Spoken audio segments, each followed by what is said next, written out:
We are live. It is the greatest podcast in the world, baby. It is Shooting the Shit Uncensored. And I am your host, the truth, the dad bod god, the bald, the beard, the beautiful Piers Austin. And once again, I'm sitting here with the man with the three largest legs in professional wrestling, the OG, the original greaser, the one, the only, Robbie Zucco, ladies and gentlemen. What's good, Robbie? Yo, Piers, how are you, brother? It's good to see you.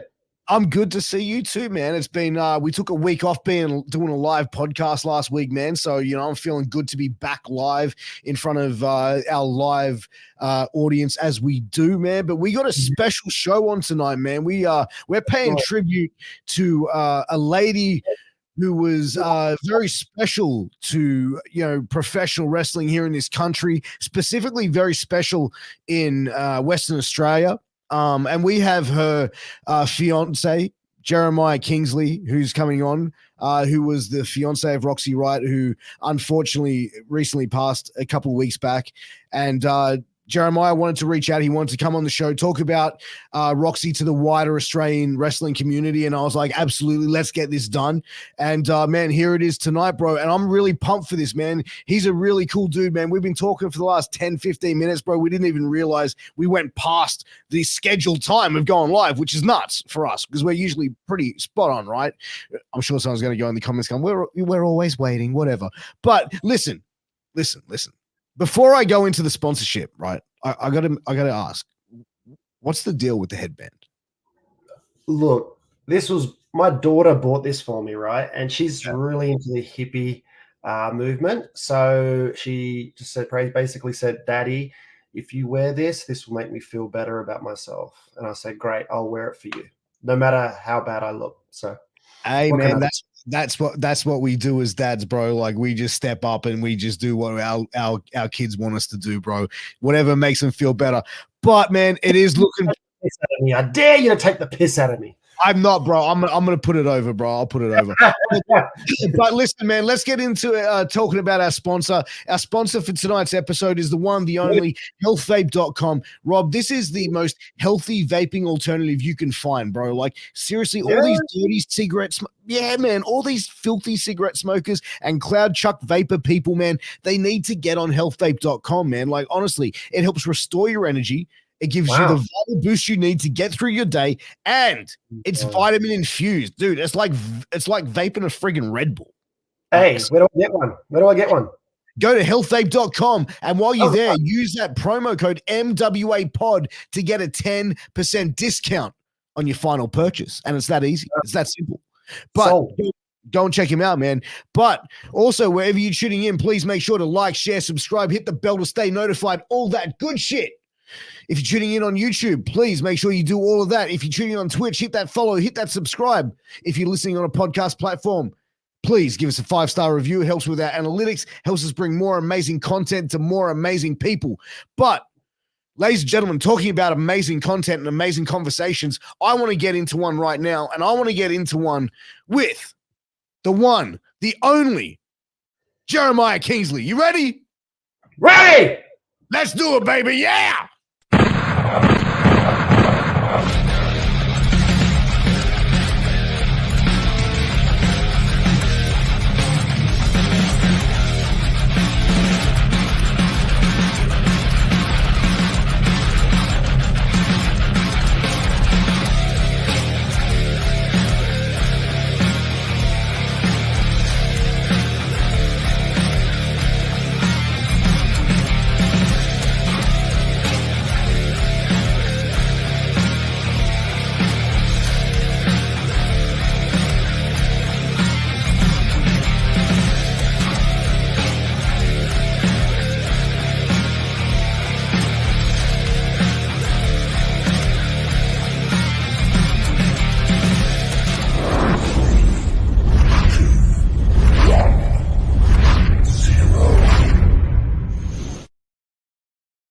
What's going on, guys? Welcome back to Shooting the Shit Uncensored, the greatest podcast in the world. I am the truth, Piers Austin, and I am once again with one of my favorite people in the entire world. I know that I say about every single guest I have on this show, but this time I actually mean it, and I'm not going to tell which one of them I'm talking about either. So, but gentlemen, welcome to the show. Our guest, Jeremiah Kingsley. Welcome to the show, brother. Welcome. Thank you for having me on. It's an honor to be on here, and I'm looking forward to tonight. Should be good. Man, it's an absolute privilege to have you on, man. Thank you so much. As I said in the intro, you reached out to me, recently to do this, and I was absolutely wanting to get you on and talk about it. Roxy, who was a real pillar in the WA wrestling community, you were engaged to her. How did just to sort of start things off, like, how did you and Roxy actually meet each other? And like, were you both workers and that you just saw each other at a show? Was that sort of like how it started?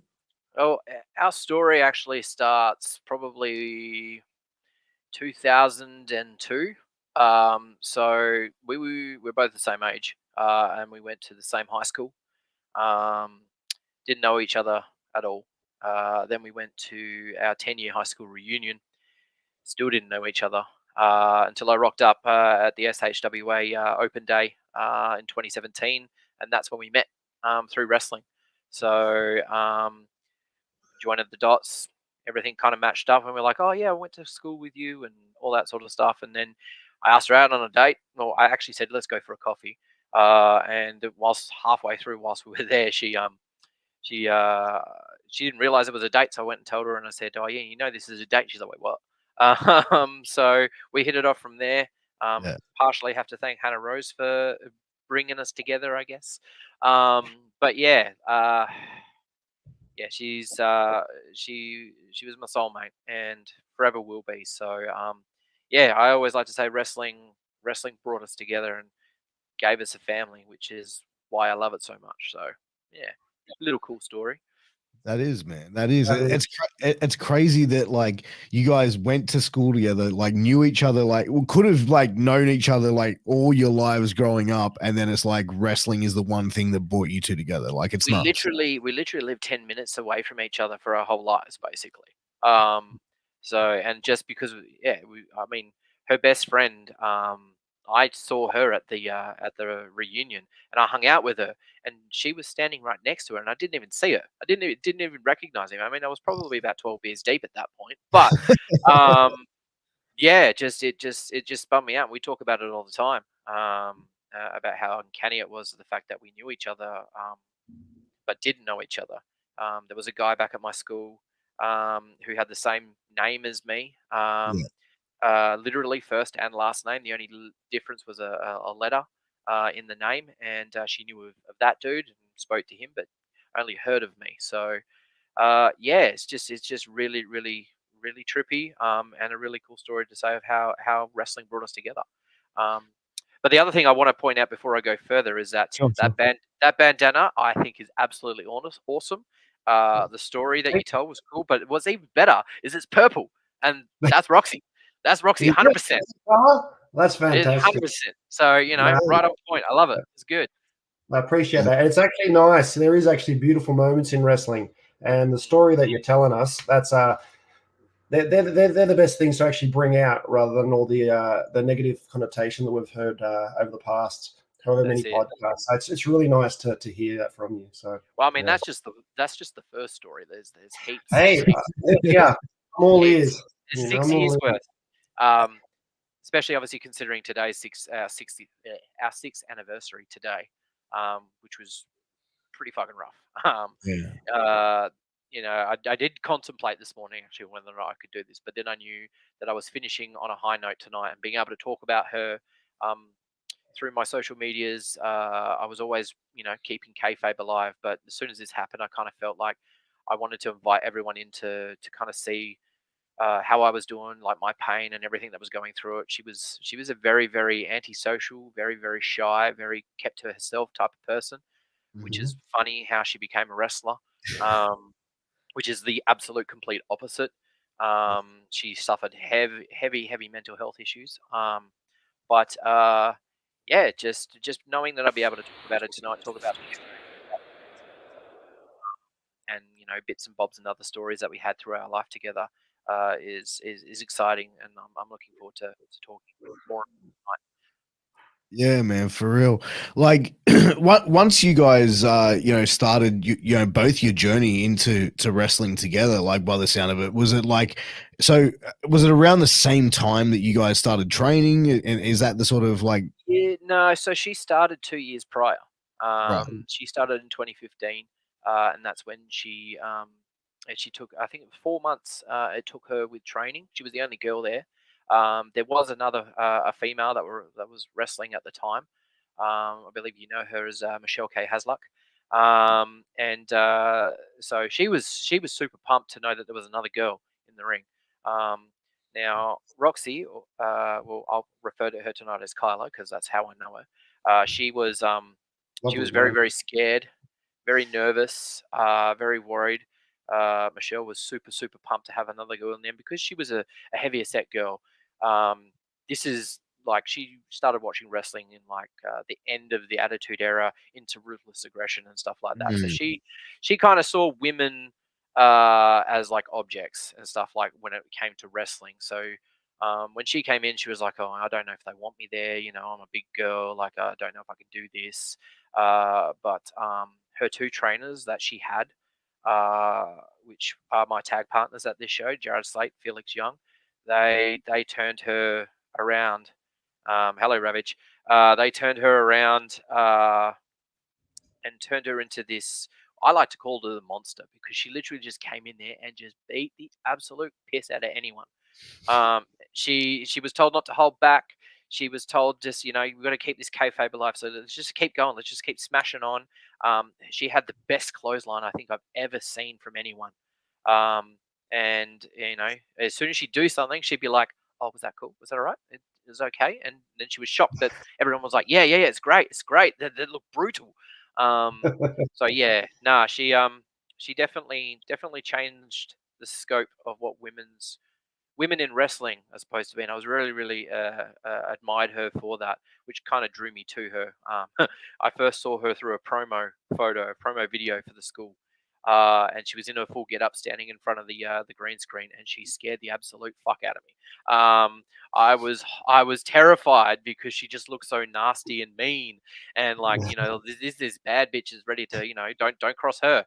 But then as soon as I said hello to her, she was like, "Oh, hi, hi." I'm like, "You're not the same as I thought you were." Um, yeah, nah. Michelle and her go back years, and she became her tag partner after 4 months of training. And that's why I'm really excited to have Michelle part of the show too.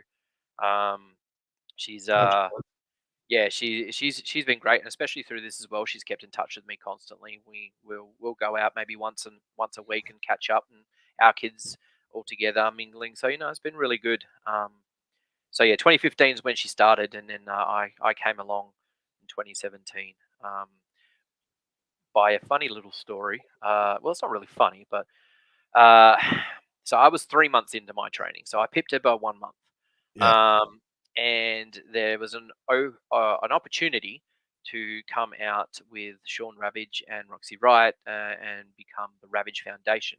At this point in the story, Sean Ravage was the arch nemesis of Jared Slate, and he was the general manager at the time. So he originally it was supposed to be someone else, but some things happened where they couldn't continue the story. So they came out for one show, I believe, and then that person was out next. So then I got the call. I go, "Hey, look, you can bump. You know how to move. Do you want to try it?" I'm like, "Of course I do. Like that's a dream. Why not?" So yeah, I got out there, and within within a month, I had my first match, and it was me and Roxy Ryot versus Jared Slate and John Dozer. Um, so yeah, it was good to know that my first match was with her. Um, yeah, Fantastic. so lots of cool stories. Great. It's great. It's great that you speak about that, and she didn't actually, try and fit in anybody's mold. She just she made it herself. It's Mhm. that's the beauty about pro wrestling. She did everything herself, and that's Yep. actually really good to hear. Yeah. Yeah. I mean, like she was always doubtful of herself and doubtful whether or not anyone would Yeah.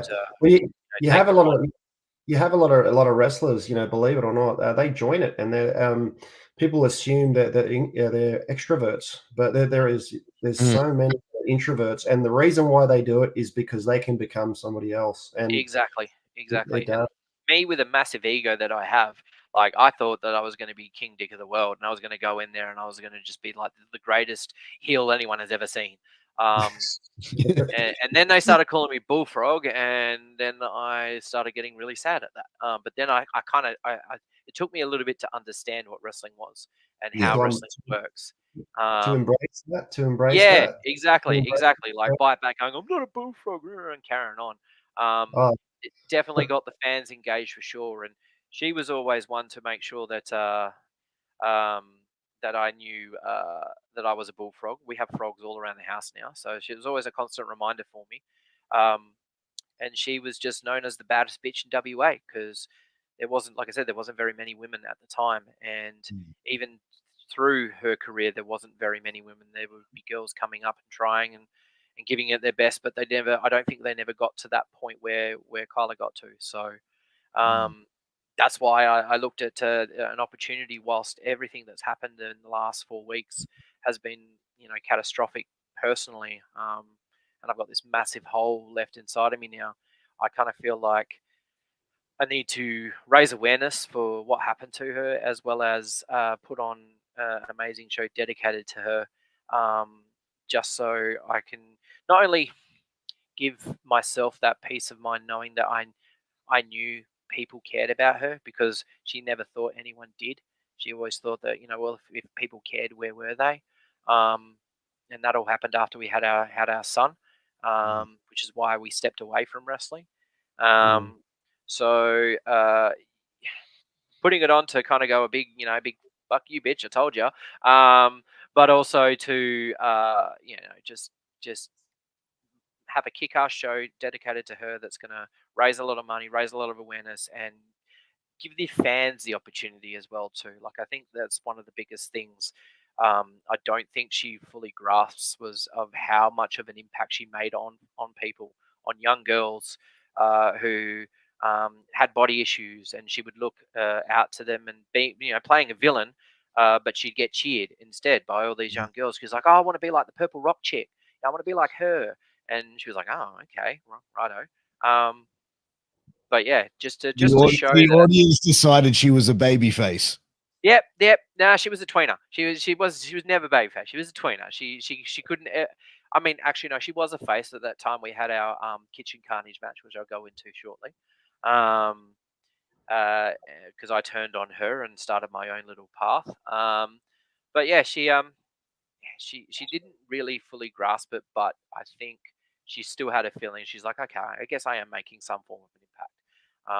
Couldn't tell it to her though, so yeah. We're normally our own worst critic too, by the way, as wrestlers.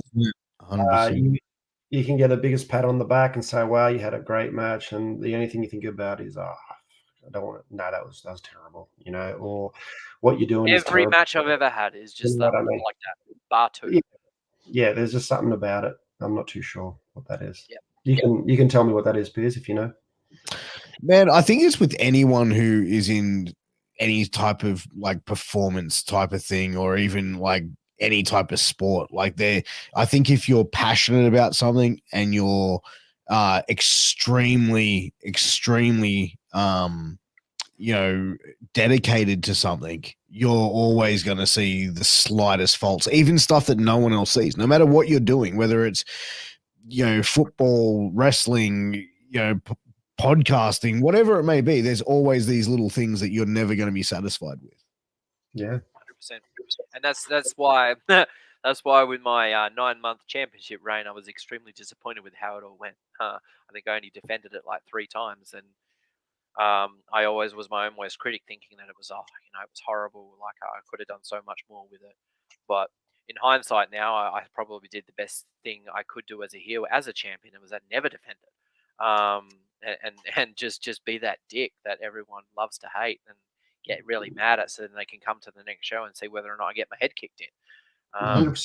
100%. It doesn't mean you have to have a match every show to defend it. It just means that, you were smart, you pissed people off, you made it that's what a heel does. You know what I mean? Less is more, and that's the way I see it. You know what I mean? If you can manage to get away with it for that long without defending that many times, you're doing something right.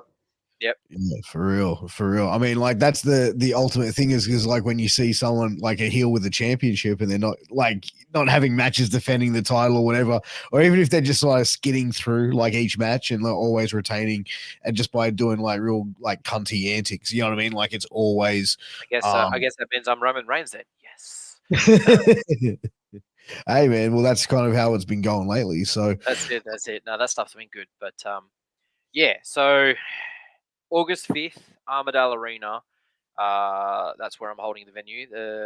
I chose that venue purely because that was the last time anyone in Metro Perth saw Roxy Riot. So I figured, why not go back to the place of where she was last seen by fans here. And it holds a special place because that's where SHWA was prior to being under new management pre-COVID. So, definitely the place, and I've got some really, really good surprises coming. I've reached out, as you already know, countrywide. So obviously I've got Vixen coming over. I've got Rochelle Rowe coming. I've got Izzy Shaw as well.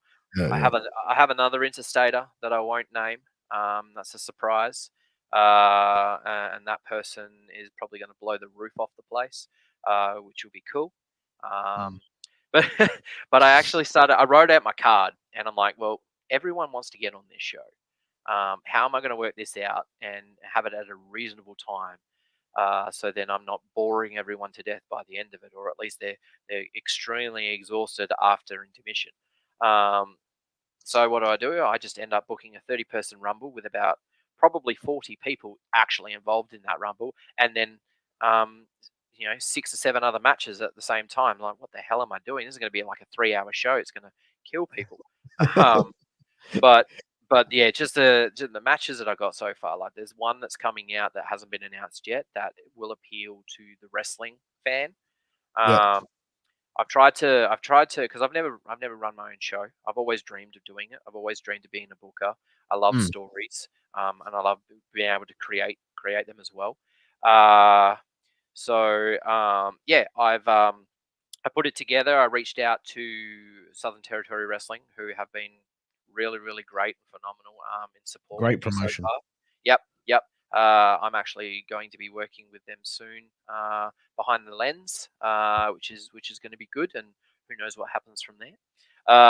Then obviously EPW have been the backbone, I guess, of getting this set up. Bobby Marshall has been a rock for me since day one. He was one of the first people I actually told in the wrestling industry of what was going on with Kyla, and he would get in touch with me every day. And just making sure I was okay. He was there at the hospital as well when he saw her. So that was really, really huge. They've offered me everything, so it'll be their ring, their production, just grand scale sort of thing. It was just like, here you go. They paid for the medic as well, so wow. I'm kind of glad too, because then that means that some of the old timers that will show up will have a medical attention when they need it, not if. Maybe even myself. It's been 4 years. I got to dust off the ring rust. Have those vapes that Piers advertises. They'll be fine. I heard you call dirty smokers. I'm like, yeah, I'm a reformed one, and now I've started again because of this. Look, my daughter's already got really mad at me. I will quit. I think you're given a bit of a reprieve, man, for the time being. You know what I mean? Just a little. People have said, you want to do it, do it. It's helping me. So, but I'll give it up eventually. I went cold turkey when I heard about John Dozer, potentially having a heart attack, and I kind of went, oh shit, I need to be around for my kids. So I just went cold turkey, and 5 years later, I'm just straight back on them because of what's happened. But so EPW have been absolutely phenomenal. And then I was a bit worried at first because I got Dude Where's My Ring, and obviously Michelle being in the show has been huge and being a part of it. So I have support. But I think the biggest one that I wanted to kind of do, I reached out to Heritor at New Horizons Pro Wrestling. Now in Perth, there's often a subject which people don't like to talk about too much, but it's a fact that you don't see a lot of New Horizon Pro wrestlers venturing outside of New Horizons. Yeah. You know, and that's their playground. That's what they want to do, and that's perfectly fine. Completely up to them. Sure. I learned through Schwa and EPW that the best place to do things is to branch out, to learn from as many people as you can, experience as much as you can. 100%. A lot of people miss out on getting booked on shows, so why not work elsewhere where you do have that opportunity? And STW have been great for that as well too. Shout out to Luther Edmonton. But yeah, I reached out because I know Kyla was she never got it. She never understood it. She didn't understand why it was like a big dick measuring contest, as she put it. She's like, it doesn't matter. Like, we're all here doing the same thing, trying to do the same thing. So 100%. why can't we all just get together and get along and everything be fine? Obviously, egos and power trips and stuff like that do become Correct. a part of decision making, and that's why things don't necessarily happen over here where we all kind of gel. But I reached out to Heritor and I said to him, I explained the situation because he knew what was happening, what was happening to Kyla. So I said, look, I really feel it would be really, really good if he's a part of this show. It would show not only a form of unity, especially in something like this, but it would also show the fact that wrestling as a whole in Perth, the Perth pro wrestling community, we can get together. We can do it for a bigger cause. Yeah. At their last Absolutely. show, he spoke at the beginning of the show and pumped up, the Forever Roxy Ryot show and what happened and everything else, and implored people to buy their tickets.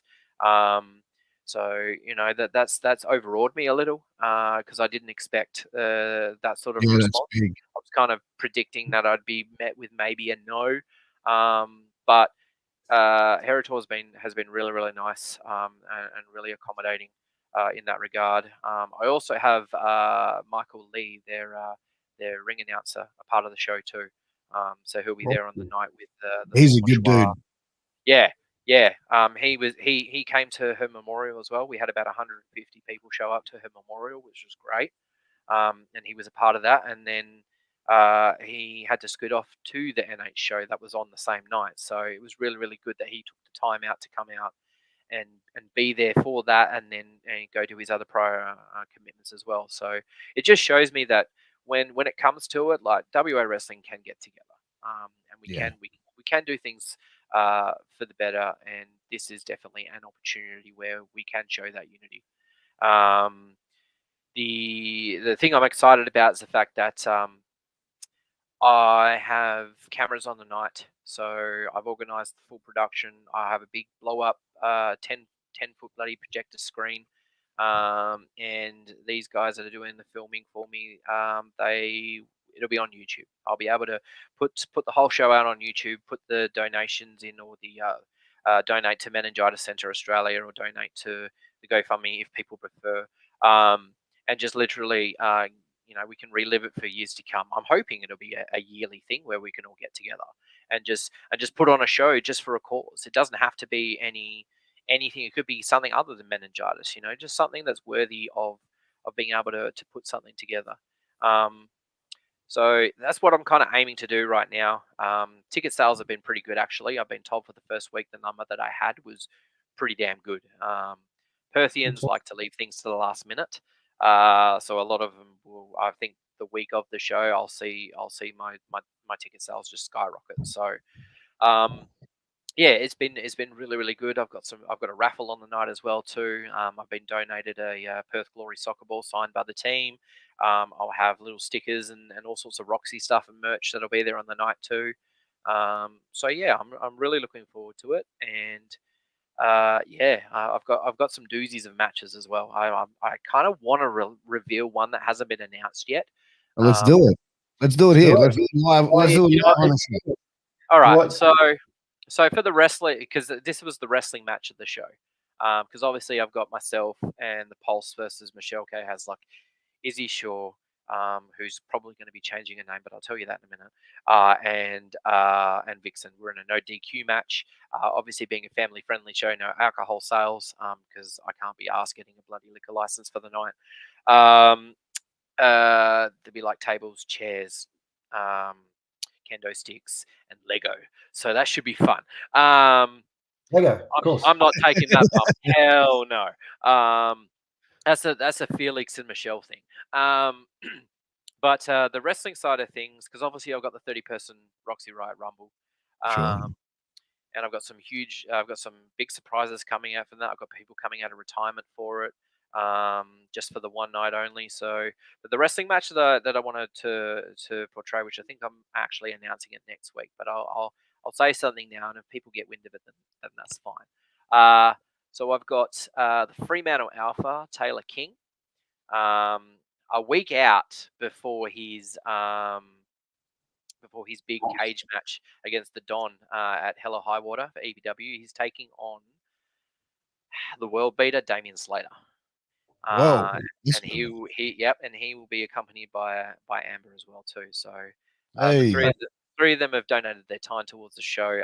And yeah, Taylor's got his work cut out for him. This is the world beater. So he's got a pretty solid few weeks coming up for sure. And just coming back from Europe and everything else in America, it's I'm keen to see it, and keen for the wrestling fan of me and for others to really go, ooh, well, okay, that's a match I want to see. I need to get my tickets to it. So exclusive Damian Slater versus Taylor King. There you go, exclusive right here. Man, that's a pretty good match, man. That's an entertaining one, man. That's a really, really good match to sort of have on the card. You know, with the organization of the show, man, like, you know, you said before, you know, you'd always wanted to be a booker. You like the creativeness of it. How stressful has been putting all this together, on top of like everything that you've gone through, which, you know, like we can't even imagine, you know, what you've gone through, but like, has this been a good, like a distraction for you, or has this been stressful for you at times? Like, how has this been for you in the process? It's been a blessing, to be honest. I thought, because obviously I don't have to worry about, you know, all the expenses that come with it. This is a pro bono show. People are donating their time. I'm not having, like, I'm paying for the venue, and I'm paying for, you know, bits and bobs and pieces and whatnot that I've dipped into and whatnot. But the blessing in disguise about this is the fact that I haven't had the time to really sit down and on my own and just go, she's gone. Great. I haven't been able, like, I've grieved, but you know, as they say, no one can tell you how to grieve. No one knows how grief will come. I'll have moments. The moments now are getting longer and longer between where I break down and I just lose it. I mean, at the moment, my son, 3-year-old, he sleeps in the bed with me at night, and I'll wake up in the middle of the night, roll over, and burst into tears because I'm like, you're going to grow up without a mum, and I can't replace that. I can't fill those shoes. It rips me to pieces, but then I think about the show and I start thinking about, cool, what am I gonna do? How's it gonna look? I've got a very, very good front of house already. I've had wives of wrestlers who have just gone, yep, I'll be in there. I'll do whatever you need me to do. Um, I'll have, you know, my plan is I hopefully want to sell 500 tickets. If I can get to 500, it'd be absolutely massive. It'd be a massive donation to meningitis. If I get 300, that was the original goal. But if I only get like a 200, then I'll still be happy because I'm still raising the awareness. Of course. The stress I haven't really felt too much yet. I think it's probably because I don't have to worry about like the fee side of thing and having to fork out all sorts of money and making sure people do this and do that. Yeah. The stress will come on the night. I'll be running around like a fucking headless chook. I'll be stressing. My plan is at the moment to open the show with me and my kids in the ring, and all the wrestlers behind us, and do the old traditional, you know, sort of tribute to her 10 bell salute. I'll speak briefly and then get the show on the road. So Embrace I'm it, brother. I'm Embrace how- it. That's for sure. Embrace it. That's embrace that. That's it. Enjoy And that. and that's the thing. That's the thing. I just wanna. That's my focus has just generally been on on making sure that like the only stress. Actually, no, there is some stress. The only stress I have had is I've had a few pull out of the show, either due to traveling over in the US now, or not feeling up to partaking in the wrestling side of things. Not that they couldn't. I just think it's more of a mental thing, and that's perfectly fine. Like I'm not forcing people to do something that they don't want to do, unless there's a guy that I'm actually going to try and do so with. So, look, there's moments where I will be transfixed on this whole show, and it'll rule my life. Yeah. But then I take a step back and I go, cool, look at all this editing I've got to do now. Shit, I need to get back to that. So I haven't had the chance to really stop yet. Yeah. Or just to try and get on with things. I mean, I put my kids first as much as I can. Absolutely. And school holidays over here at the moment, so I have my other two kids who were here for a few days. And they've gone back to their mum now, which is cool. We have a good relationship now, funnily enough. But yeah, I've spent time with them, doing things with them, and then making sure that my son is looked after as well, because he's a handful and a half. He just goes and goes and goes. He's a little mini wrestler, just like his mum. I'd be lying on my bed and I'm just relaxing, and the next thing I know, he's just jumped on the bed saying hi, and then he just jumps in the air and sentons me. Or he'll jump, he'll climb up the front of me and then put his legs over my shoulders and then go powerbomb, powerbomb, powerbomb. So, he loves it. I think there was one time. Parenting done right, brother. Parenting done right. Oh man, there was one time I actually was shitting myself because he started. Kyla was standing in front of me at the time, and I'm in the bedroom, and he's climbing up on top of me. But then he's gone and he's tried to do a moonsault. I'm like, mate, come on, you're like 2 years old right now. I can't be doing that. So I ended up guiding him over and flipping him right, and then he'd land on his belly and he'd love it. But then he decided he'd try and do it himself, without me like holding on to him properly. So Yeah. I've gone and I've given him that oof after he's already gone, and he's bloody caught a scorpioned himself. Now I'm panicked, and he's crying, and I'm fucking shitting bricks. I'm, oh my god, I've just broken freaking neck. Like I was just, Oh my god. oh man, I was crying, and then Kyla was looking at me, going, "You're an idiot," like, and he's an idiot, and I love you guys. No, Kids it are was just, yeah. flexible. It's okay. Kids are He is. flexible. They can He is. do it. Yeah. It's just It's a us really, that's the problem. yeah, it's a really eerie story about how Wyatt was actually, he was there. So the day we had to say goodbye to her, and I'll touch base on how this all happened shortly. Um, but yeah, we had to say goodbye to her. We had to turn her off life support. Um, the night before, our daughter, our 15-year-old turning on 21, she was looking after him, trying to change him, and he's a bit of a fidget. So he turned a certain way, and she heard a little crack or a little pop, and she was a bit concerned, and he started going owie owie sort of thing. So I let him sleep on it because I'm like, okay, there couldn't nothing too serious. There's not his arm's not dangling, he's not grabbing it or anything as much. So the next morning, I took him to daycare, and then yeah, they said, no, something's wrong. He's still favoring it. So I'm like, okay, cool. Well, I'm here to say goodbye to my wife right now. I can't really do much. And I called her my wife. Like, yeah, we were engaged. Of course. The actual night of her memorial was exactly 1 year to the day that I proposed to her, which is really shit.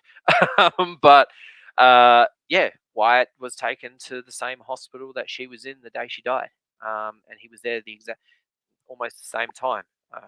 The two teenagers were there to say goodbye to her, and my close family, and her father was there as well.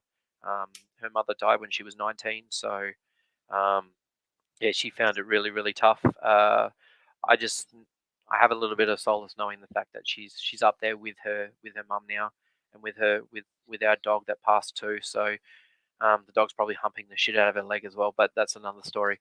Yeah, it's he's just a little shit because he throws himself and does all this sort of stuff. I don't know if you can hear him in the background now. He's screaming the house down. Because all he wants to do is come hang out with me. He's a daddy's boy. But yeah, it was really eerie knowing the fact that I'm down there in the child's ED, going, yeah, look, I can't stay here. I've got to go up to turn off my Wi-Fi support. I can't be in two places at once. Luckily, I had my sister and a really really good friend pull me out of the shit on that one. But it was still really eerie knowing the fact that they were pretty much in the same place that she birthed him as well too. So 35-minute labor, straight out. It was really fast. So if I stopped for an iced coffee or something, I would have missed it. And that was at the pinnacle of COVID too. We were born on the same day too. So him and I share a birthday together.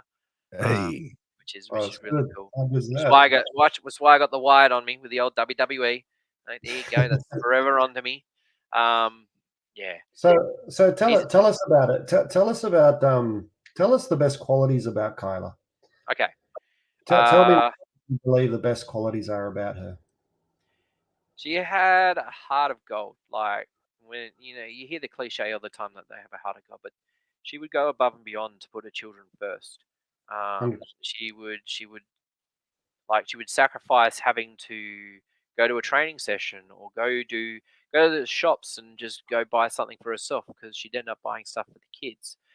She just it was always family first for her. And she'd have to rein me in, a few times as well because I'd get carried away with wrestling.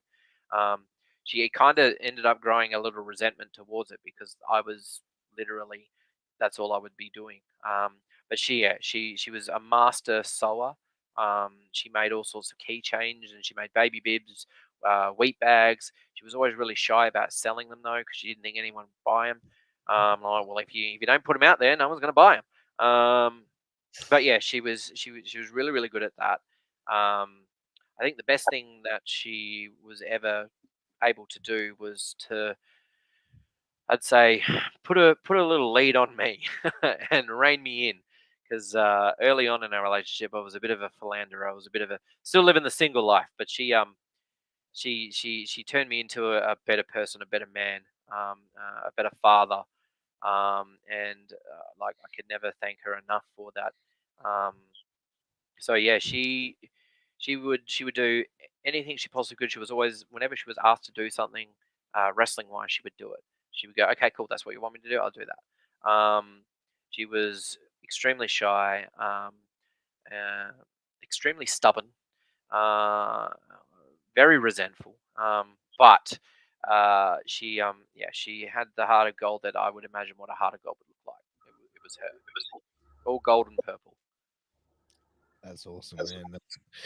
It's I think when you mentioned she put her kids first and everything in that aspect, man, like that's a real parent. And like even having this conversation with you, man, like to everything that you've gone through and putting yourself and what you're going through aside to be there and for your kids, man, like that's commendable, bro. Like it really is, like what you were doing. And then on top of that, trying to raise awareness and donations for meningitis as well. Man, like honestly, I don't know if there's many dudes in that situation, bro, that would be able to keep it together like you seem to be keeping it together, man. Like for real, bro. All like a mask. It's all a mask. Well, either or, you're still pushing forward, which is good. You know what I mean? I appreciate that. You're doing it for the right reasons. Yeah. I'm doing it because that's how I feel. It's what she would want. It's what she would want to do. I've always thought that she was the better version of us. Actually, there's a funny little story. She wore the pants in the relationship, and she made me know full well that she did. She would call me the PAB. I was the pussy ass bitch. So Really? yep, I was the pussy ass bitch. And so she would pull me up on that several times because we'd play fight all the time. Because we're wrestlers, we'd be like, yeah, come on, let's go. And so I'd give her a punch, and she'd be like, oh, that really hurt. And then as soon as she'd come back at me, I'd be like, oh, please don't hurt me, please don't hurt me. And she's like, you pussy ass bitch. So yeah, no, she wore the pants. She was the boss. Like, I'm happy to admit that because at the end of the day, I'm only as strong as the person who's backing me up, and she backed me up all the time. Yeah. She made sure that I was doing the right things. I'm forgetful as fuck, so she was always the one to remember things and making sure that I did things. And even when I didn't do things, she'd make sure that I wouldn't forget it again. So yeah, she may be gone. I may have a massive hole in my life now, but this show's gonna put a piece of that back together, I think. And just everything that I can talk about her that people don't know about her, that people haven't seen before. Like we wanted to travel interstate. That was our glass ceiling. We wanted to travel interstate and work at any Fed that would be interested in having us. Because of what's happened, I made a promise to her. After she had the baby, I said, I'm not going back to wrestling unless it's with you. And we'll get back together as a tag team. We actually had that set up. We were going to be called Parabellum, which means prepare for war. We were going to come back as a heel team, taking out the EPW guys at Schwa. Kind of the reverse sort of story is what the Pulse were going through at the time with EPW. But unfortunately, that didn't come to fruition. So I broke the promise and made a new one and said that I'm going to come back to wrestling full time. Whether that be I wrestle once every 6 weeks on a show, whether I get the opportunity to go over to South Australia or to Victoria or to Queensland or even Sydney and work over there and train and learn. That's something that I feel like she would have really enjoyed as much as she would have been stubborn about doing it in the first place. But I was the opposite to her. I was the yin, she was the yang. So I'm very outgoing, very outspoken. As you can tell already, I like to talk. So Hey, I just perfect guest, brother. Perfect guest. yeah. I mean, that's it. You guys don't even have to say fuck all. I'm just like, yeah, this is my show now, boys. Hey man, that's what it is, bro. When people come on here, man, they're given the freedom to talk, man. They're given the freedom to say what they want to get off their chest, to say what they feel, no censorship, completely open, man. And I feel like, man, like you've really been able to put your heart on your sleeve on this episode, man. Yeah, was pretty that? much. He just put up a sign. Put it back up. Yeah. Yeah, there we go. Yeah, there you go, man. Well, that's why they call me the future, and the future is here. That was my gimmick. The future. Actually, it's in my music video. What did you do? No, no. In my entrance video, I have I use I Prevail. Oh yeah. As soon as that starts, all you hear was using it at the time. All you'd hear is me going, "The future is here," and then bang, straight into the chorus. I'm like, sweet, no one else has that. I'm going to use that now. And as soon as everyone heard it, they started booing the fuck out of me. It was great. I love being booed. It's so much fun. It's getting those little kids in the crowd that go, "Oh, bullfrog, bullfrog!" I'm like, you stink, and just all that sort of stuff. It's so much fun. I love. You got all sorts of nicknames. PAB, bullfrog, you name it. Jesus Christ. Yep. What else you got? The future. The future, yeah. Although I should be the present now because present. But yeah, who knows? Who knows what happens? I need to get into some form of ring shape. I could. I've been training once a week with the Don Michael Molinoni at EPW now, and I mean I can take a bump. I love bumping. I'm probably one of the many few that actually enjoys throwing themselves around the ring. And I'm a very, very good post. I'm like 120 kilo, but you can get me up in a stalling suplex for about a minute and a half, and I'm fine. Wow. So good. Yeah, like I know how to hold my body, and because I've been watching wrestling for so long, that's why I got it so quickly, and I was able to. Oh, fucking Kingsley Chasm. Fuck you, Ravage. That's an old story. We won't go into that. But yeah, there was there was just a time that I was able to do things, but now I'm pushing like 120. I'm I'm on a special diet now. Thank you, David Storm. And I'm just trying to get back into the gym and get into some ring shape so then I can come back and compete and not die. Which is why I booked myself in a hardcore match, because I won't have to kill myself, but still kill myself. So because you're in a multi person, right? You're in a yeah, six person. yeah. Me, Jared Slate, Felix Young versus Vixen, Michelle K. Hasluck, and Izzy Shaw, and no DQ, which should be really fun. And a cool story about Izzy, is she's also reached out a fair bit as well too. And we were chatting the other day, and because I watched her when she was on here as well too, which was really cool. And where I was talking to her about a certain wrestler that I hoped to get to the show, but she was unavailable, and that was Delta. I really wanted Delta on the show because I feel like she pretty much resonated what Roxy was. Strong, take no prisoner, just really beat the fuck out of anyone she saw, sort of thing. That crossed her.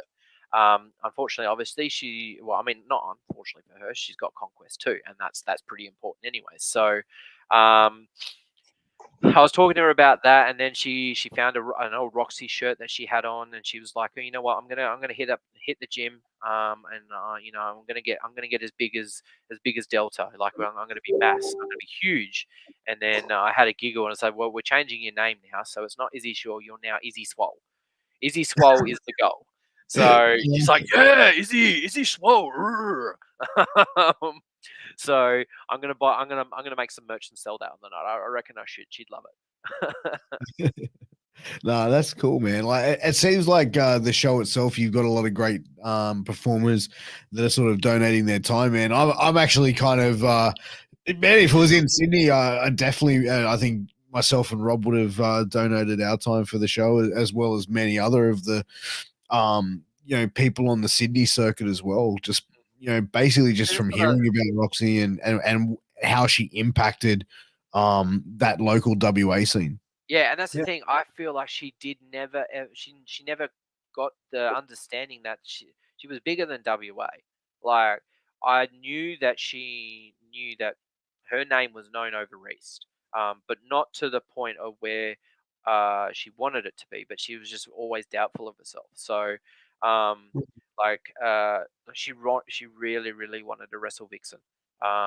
We went to Melbourne for the Super Show, and we were devastated that, because we went to Wrestle Rock and we watched that, and that was really awesome. But then after the show, we were hanging out waiting to try and see her, and she was just too busy, so we didn't actually meet. So I haven't met her in person yet. I've been speaking to her on the socials lately. But yeah, she was devastated. But then she's like, oh, you're pretty well known over here. Like, people know who you are. And she was taken aback by that because she didn't think she was that popular.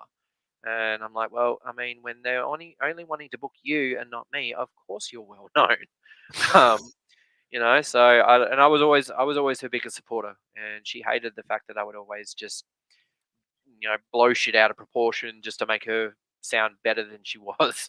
But I believed it. So, of course you did, man. You were her biggest fan, bro. Like, that's what when you've got that partner, bro, that ride or die, your day one, your down one, whatever you want to call it. You're always, happy and grateful for their wins. You know what I mean? Like, their wins are your wins and vice versa. Yeah, exactly. So I'm hoping that with my new gear that I'm getting, and my new attire that will come with it, because I got my boots from Steve the Shoe Man, so I've got something dedicated to her. And I have my son coming in now to say hello. Oh, is that so, mate? Look, let's say hello. We're shooting the shit, but this is still child friendly. You want to come say hi, mate? Yeah, we're gonna bring White. We're gonna watch our language. Yes. Say hello. Oh, you got an owie. Do you want me to give it a kiss? Come here. Is that better? What's your name? What's your name? No, you're just gonna wave instead. He's still learning to talk. Oh. How about a blow kiss? No? Just wave. There we go. Good lad. All right, you got to go back to Sissy. I know you don't want to go. All right, quick. No. All right, I'll be there soon, mate. It's okay. Oh, man. I can wipe my own ass. I can wipe my own ass. He's like, I've got things to say, Dad. Let me shoot. He will never. And now he's gonna have a screaming fit. I love it. I can't wait to get out for this knot. I want to talk about some Roxy Ryot stories, and this obviously has a lot to do with me as well because we were inseparable, basically. Okay. So Shoot. obviously we were the Ravage Foundation, and we were a team, and then we dispersed. Then we came back together for the Ford, or the old name WPW, Western Pro Wrestling, for a brief period of time. But then, yeah, we went to a show in Manjimup in rural WA. She wrestled on that show, and then we got back and we found out she was 4 weeks pregnant. So she wrestled that night pregnant, took a few bumps, and everything was fine because it was, he was tiny, little pea size or whatever it was. So she wrestled that night. That was her last match.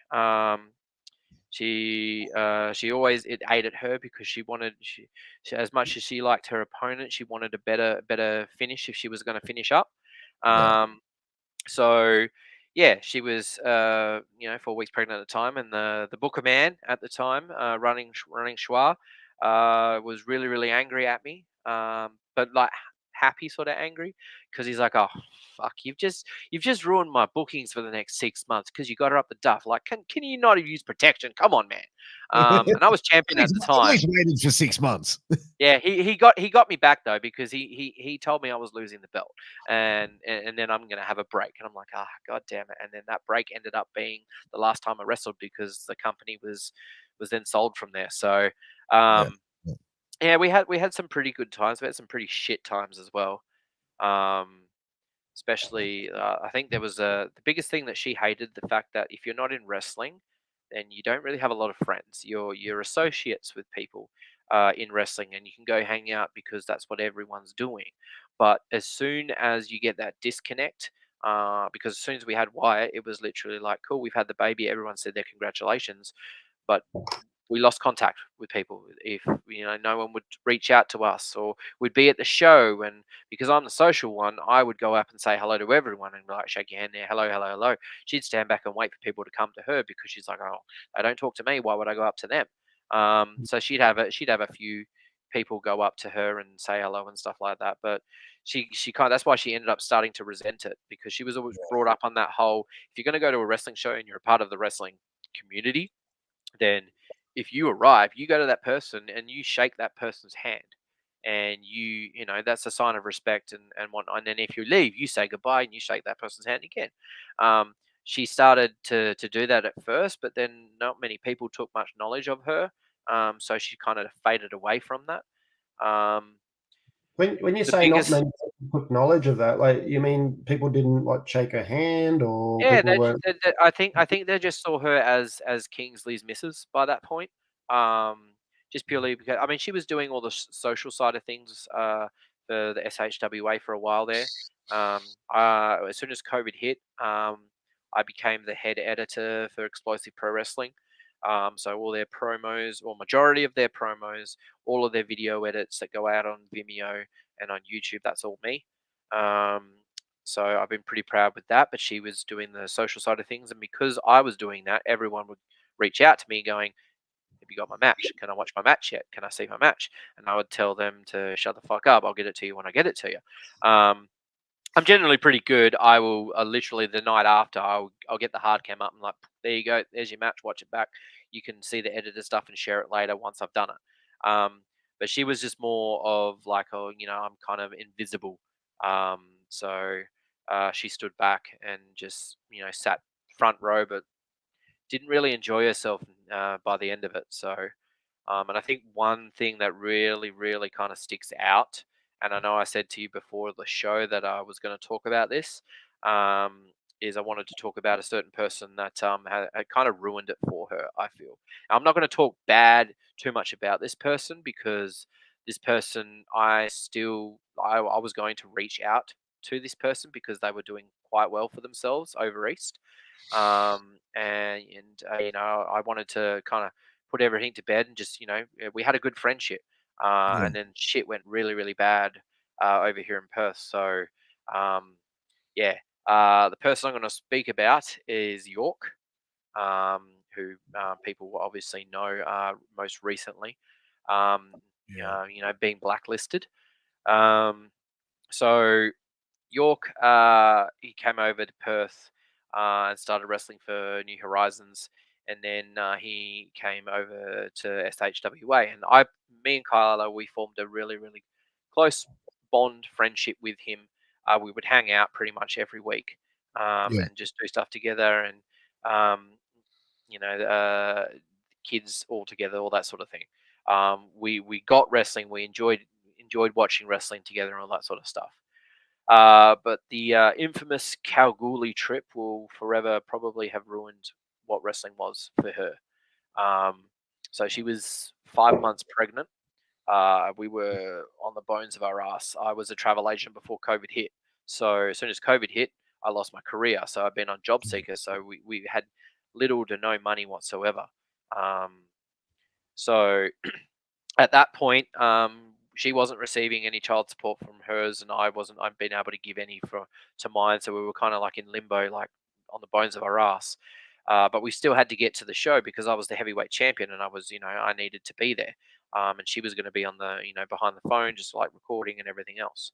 Yeah. So we jumped in the car with York and another wrestler, and we made the trip up there.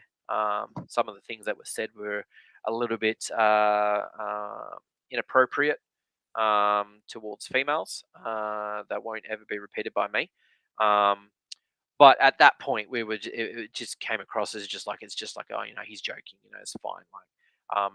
We kind of joined in a little bit, which, on my part, even Kyla looked at me going and shaking her head and going, "You're a dickhead. Why would you say something like that?"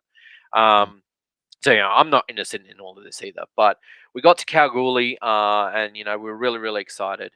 We had no money to kind of give over for fuel, so the booker of the show actually paid for us to get there. He had hired out maybe 15 to 20 rooms for Yeah. us for the night, to stay the night. And as soon as I got to the show to help set up, I lost the room key to our room. Oh. So we'd got there, and all our clothes, everything that we had, bar what we needed for the show, was in that room. I realized this, but I couldn't get back to the hotel room, and I told her about it. I said, "I can't find the key." So she started to panic, as she would. And by the time the show started, the hotel had closed, and I couldn't get through. So once the show was done and everything was finished, I was talking to Craven. I'm like, "Shit, what am I going to do? I can't. There's no other rooms. This is horrible." And she started getting really upset. We got back to the room, and everyone else decided that they were going to go out, which was perfectly fine, because at the end of the day, you've just had a really, really kick-ass show in front of 400 or 500 people. Yeah. Let's go out and celebrate. For us, it wasn't so much.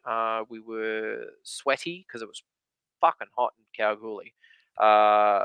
Stinky. We were just sitting on the floor. We desperately needed a shower, and we were locked out of our room. And York was, watching us, and he was sympathizing with us at the time. Yeah, Kyla said some pretty distasteful things about people in the heat of the moment. Pretty much along the lines of "fuck everyone." You're gonna leave us high and dry. What about us? I'm pregnant, for fuck's sake. Like, Yeah. why For can't real. someone help? Why can't someone help us out? Little did we know at the time that the booker man himself decided he still had a spare room. So he gave us that key to get in so we could sleep at least. We had to shower. We got into the shower, but we had to jump back into the same clothes that we'd been wearing all day. But at that time, York was around us, and he had heard all of these distasteful things that she said in the heat of the moment. So the next morning, we're at Dome, and we're all having breakfast, and everything's fine. I step out, and I see York talking to the Booker man, and it was like he was pleading or he was telling him something. I didn't know what it was. Then we got to the car with the same wrestler that we got into previously on the way home. We're about 3 hours out from Perth, and this other wrestler and myself started taking the mickey out of York, just piss farting around. So we did that, And then it got to the point where he started getting really upset about what we were saying. And I'm still playing around like, oh, I'm only joking, man. Like, don't take it seriously. Like, I know Yeah. you. This is fine. He was fine for the other guy to do it, but then he said to me, "Look, I'm warning you. Please don't." I'm like, "Look, come on. I'm just kidding." Like, I said it once more. He slammed the brakes at 120 kilometers per hour, Oh, and we came to a massive halt. Pulled off on the geez. side of the road. Now I'm panicking because Kyla's 5 months pregnant right now, and he's just slammed on the brakes. He 100%. turned around and absolutely berated the fuck out of me. It's just like he had split personality disorder. He just literally just turned on me so fast, and then Kyla was in tears. She felt super uncomfortable because he took off again. The car was really fucking quiet, and then luckily we had someone behind us who were following because we went in pairs. And yeah, we got to the next fuel servo stop, and I told him that he was a fucking idiot for what he did, and that he didn't need to do that. And I was only playing, but hey, whatever. Jumped into the other car and made it home in one piece. But Jeez. that Kalgoorlie trip will forever go down as the day our friendship died. Um, and that's why I'm saying, like, when I saw him doing, Dream, and doing really really well in Victoria, I was excited for him. I was really really excited that he was doing well because I knew how much he loved it. But it seemed like he hadn't really turned a page, and or turned over a new leaf to be better. Um, so like I said, like, I'm not going to say really bad or distasteful things about him, because there's a part of me as a person, like, I don't hate people. I find it really really hard to hate people. Mm.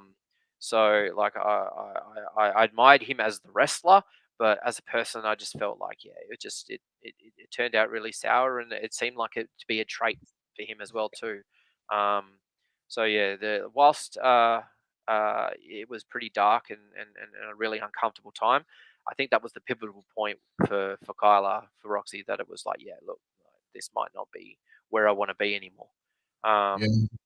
So yeah, Different priorities at that stage, man. Like you're saying, she's 5 months pregnant. She's sitting there going, like, I'm putting my baby, my family, and shit first. Like, bro, a pregnant woman doesn't need to be around that sort of fucking maniac. Like, no, straight no, up, bro. Like, yeah, and neither does anyone. Like, no. And I mean, I've held that story in for so long, just purely because, I mean, not many people know about it. Unless you were there, you kind of knew about it. sure. But like, at the end of the day, it's just like, look, this is what happened, and it had a massive impact on her, to the point where she started to lose trust in wrestling. Um, Mm. and which is why and another reason why I'm trying to put on this show is just to show her, even after life, that the fact that she was, like, wrestling was still a good place, and wrestling is still a good opportunity for people to try and do their best, and to show their support for her, um, even though she didn't feel like it was ever there. So whilst a bad story, will end on a good note, in the fact that, I'm kind of glad now that, he stepped away, and I hope he focuses on himself. I hope he focuses on being a better father, and a bit more of a role model, because there's a lot of young kids coming through wrestling now, and Yeah. you don't want that sort of behavior around people. You want to try and help them learn and help them educate, to understand our craft. And that's what it is. It's our craft. I love wrestling. I love training. I don't like the cardio, but I love the bumping. Um, I wanted to be able to teach people myself one day, and share, I would do this differently. I would do that differently. I get wrestling, and I guess, yeah, just that story was kind of like the pinnacle of everything that went sour for us, and more so for her, by the end of it. So yeah, I'm glad I got that story out, because I'm and whether I would, but I feel like it's probably a little weight lifted off my shoulders, I guess. Um, she she didn't like what happened, but she still kind of gave up the time to try and promote her brand, and her brand was the Southern Hemisphere Wrestling Alliance. That's what she started at. That's the only place she wrestled, really. She bled green, as they say, because either you bleed blue or you bleed green. In my case, I bleed red, so I'll just go wherever I can. STW actually came a calling to her. She the, Andrew the Shark Carter, he had worked with her in AAW before their demise. She was a 2-time AAW Women's Champion. She took on Alexis Lee from Singapore, and they had a Singapore cane match, sorry. And that was pretty brutal. Can imagine. And oh yeah, and it's funny. Alexis was like, yeah, no. I bring a real Singapore cane, not this one you buy from Bunnings. And it was this little skinny stick thing that just it was deadly. And yeah, she had a lot of fun in AAW, because she was being used. She became a champion. Yeah. She became the last ever No Limits AAW champion. She defeated Felix Young, funnily enough, and hit the longest reign ever, I feel, in WA for a championship. I think he held it for like 600-700 days. So it was a really long time, and she basically came out. She cashed in her women's championship that night, and then she goes, "I don't want this belt. I want that belt."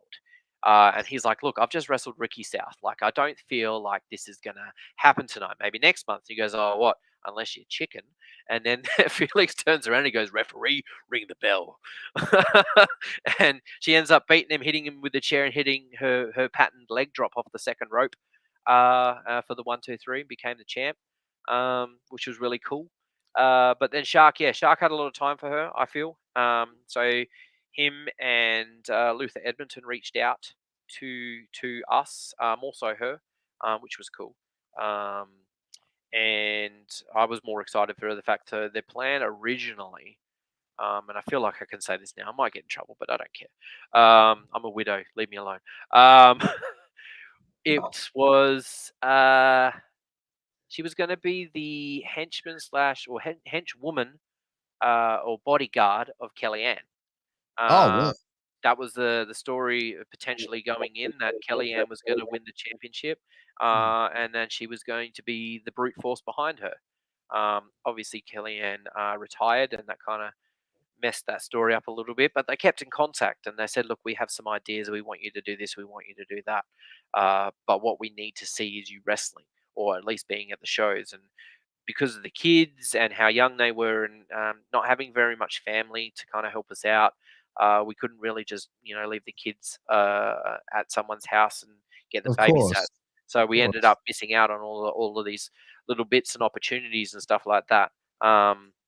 So yeah, she really liked the fact that people wanted her, because she started to slowly get that feeling back, um, especially considering I think this was August of last year, and she was at her biggest. After the baby and everything else, she suffered. And I don't mind talking about this. Um, she suffered gestational diabetes through the pregnancy.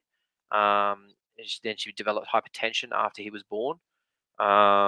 So that was something that was, kind of devastating to her, because she now had to take her bloods all the time and check her levels.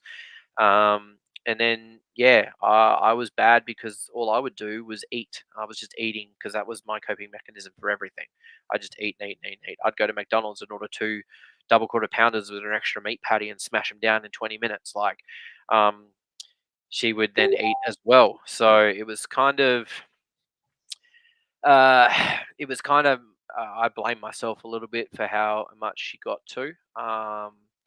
But then she'd been waiting 4 years for the gastric sleeve surgery. So September of last year, we got the call that she was getting the surgery in January, and that she actually was only able to get it by 1.1 of a gram, or 0.1 of a kilo, I should say. If she was any heavier, they would have put her back on the wait list. So she literally just scraped in to get the ball rolling for her surgery.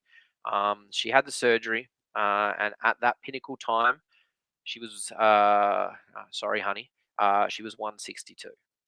And she hated it. She was horrible about it. She just felt disgusting. I always told her that I thought she was beautiful no matter what size she was. It didn't matter to me.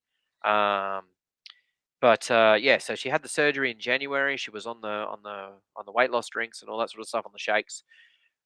We went to Bali. By the time we got back to Bali, which was the end of May, we jumped on the scales when she got back, and she lost almost 50 kilos. Whoa. She was down to under 114. Like, it was huge. That's She couldn't massive. see it. She couldn't see it. I mean, I could, because obviously, like, I'd seen the change in her. But she Of was course. more worried about her arms. Because we joined out to a gym. We started going to the gym, and she just wanted to start toning. I'm like, no. Let's get on the treadmill, and let's do some cardio, so we can, we can start developing ourselves better. So then when we go back to wrestling, we won't die straight away. But she's like, no, I need to work more on my arms. And I said, no, I love your arms. Like, come here. And she'd like pull her arms down and blah, blah. Like, look at that. That's disgusting. I'm like, no, come here. They're my little wings. Come here. She hated it, but she, she did see I noticed a change. And like in one of the last photos I had of her, she always made sure that I held the phone up high, so then you could get the best look of her, instead of like the old double chins and stuff like that. And yeah, just one of them was really, really good, and she was super, super pumped about being able to come back. And then the whole meningitis thing happened. So yeah, she'd done so well. I don't know. Hang on, I'll see if I can. I don't know if you can see this clearly, but this was almost at her worst. Yep. Yeah, there you go. There we go. So that was almost at her worst. That was when she was still wrestling, but it was like a few months before she was pregnant. Okay. So that was the best photo of us I think we ever had. That's cool. That's a cool picture. Oh yeah, no, we looked mean. It was wicked. Yeah. But then after we got back from Bali, where's this bloody photo? I've got so many photos now, it's not funny. I'll be out in a minute, mate. It's all right. Bloody kids. Hey man, we all know the feeling, man. That dad life, bro. They're always banging the door. White's about to do another run in, is he? That's it. Yeah. All right, here we go. Found it. So that was her and me. And like, you can see the difference there. Yeah. Yeah, massively. Massively. Like, she lost so much. She was doing so well, and yeah, it was really good. You want to say hi again? All right, quick one. Now you're in your PJs. Hey, Wyatt. You came at the best time. You came at the best. We're talking about mummy. We're talking about mummy. Oh, you want to? No, don't take the microphone away. Hello. That's gonna talk. Hello. We want to talk.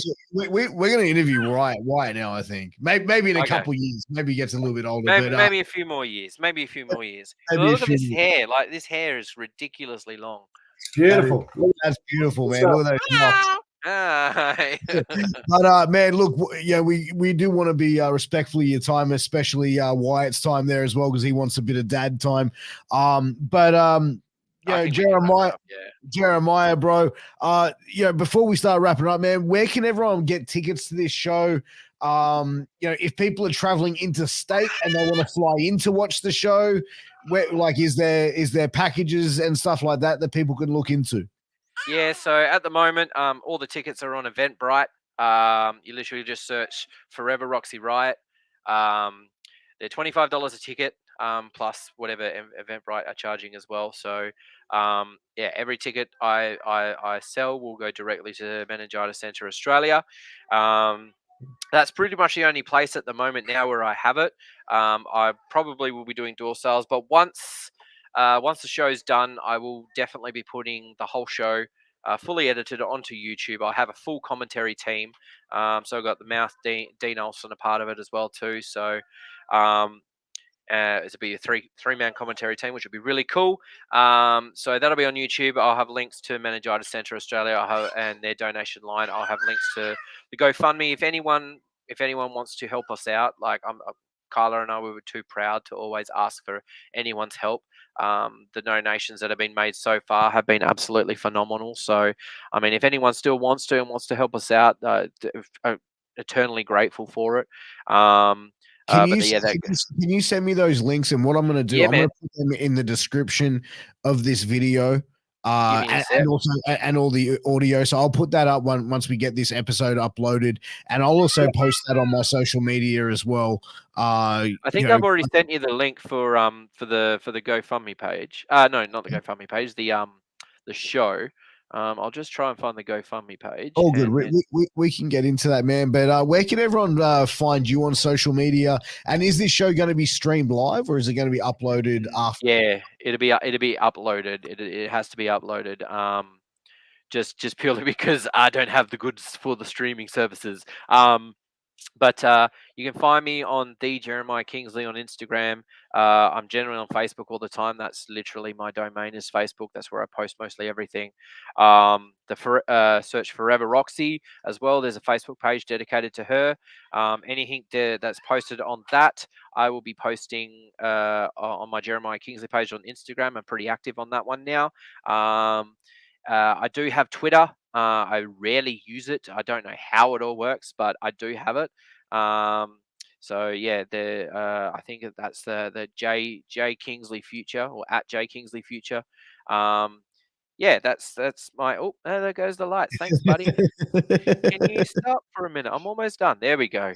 So yeah, that's all my dates. That's all my details. Yeah, if anyone wants to reach out, if anyone wants to reach out, if anyone wants to, God damn it! See, I told you, he's already using fucking weapons. Can you not hit the computer?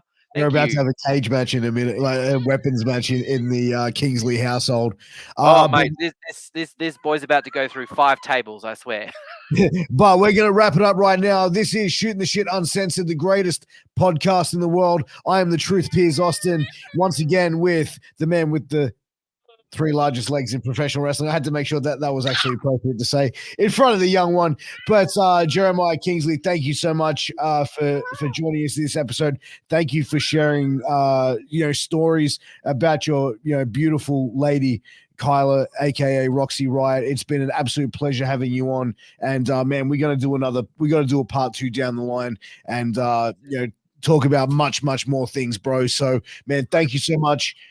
Everyone who's watching this, if you want to contribute to the show, to the fundraiser, we're going to be posting the links once this interview is done. It's going to be on all podcast platforms on the links there, and also on all the links in the video in the YouTube. So please make sure you go donate. It's greatly appreciated. Australian wrestling, let's get behind it. But this has been Shooting the Shit Uncensored. We appreciate you giving your time up tonight, Jeremiah. But until next time, take care. All the best. Peace.